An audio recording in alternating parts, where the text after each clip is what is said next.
Boker Tov, nous poursuivons ce matin notre étude sur les lois relatives au Shabbat en lien avec le vêtement. Et ce matin, nous parlons de la défense de laver les vêtements au jour du Shabbat. Cette défense s'appelle l'élaben, blanchir, ou le chabès, ou nettoyer ses vêtements. Donc le jour du Shabbat, on ne fait pas de lessive. Alors, en termes symboliques, les textes bibliques utilisent très souvent l'idée du lavage des vêtements dans son sens spirituel. Par exemple, vous avez ce verset dans Isaïe, Ishaïa, au chapitre 1, où Dieu s'adresse à l'Assemblée d'Israël et dit « Vos fautes peuvent être telles le cramoisi, elles peuvent devenir blanches comme la neige. » Alors là, on comprend bien que la teshuva, que le lavage des vêtements renvoie à l'idée de teshuva.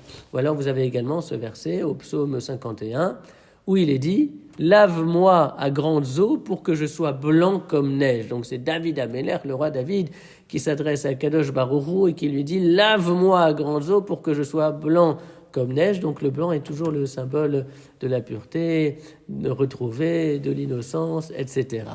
Alors, au jour du Shabbat, on ne lessive pas ses vêtements afin de pouvoir se laisser la disponibilité d'essayer de lessiver son âme, sa personne, sa personnalité, ses caractères, etc. Et d'ailleurs, tous les Shabbats midi, à la table du Shabbat, on récite un certain nombre de cantiques, dont l'un qui s'appelle Ki Yesh Shmera Shabbat. Ki Yesh Shmera Shabbat, c'est un cantique qui a été écrit par Rabbi Avraham Ibn Ezra. De nombreuses mélodies peuvent l'accompagner. Et vers la fin de ce cantique, il est dit Achabesbo libi keborit.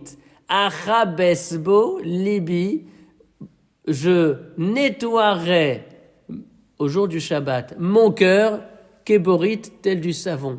Comme si le Shabbat constituait ce savon, c'est-à-dire cette source de purification et de nettoyage. Et certainement, les tables recouvertes de la nappe blanche du Shabbat créent une atmosphère très particulière afin que nous puissions essayer en tout cas de laver nos âmes.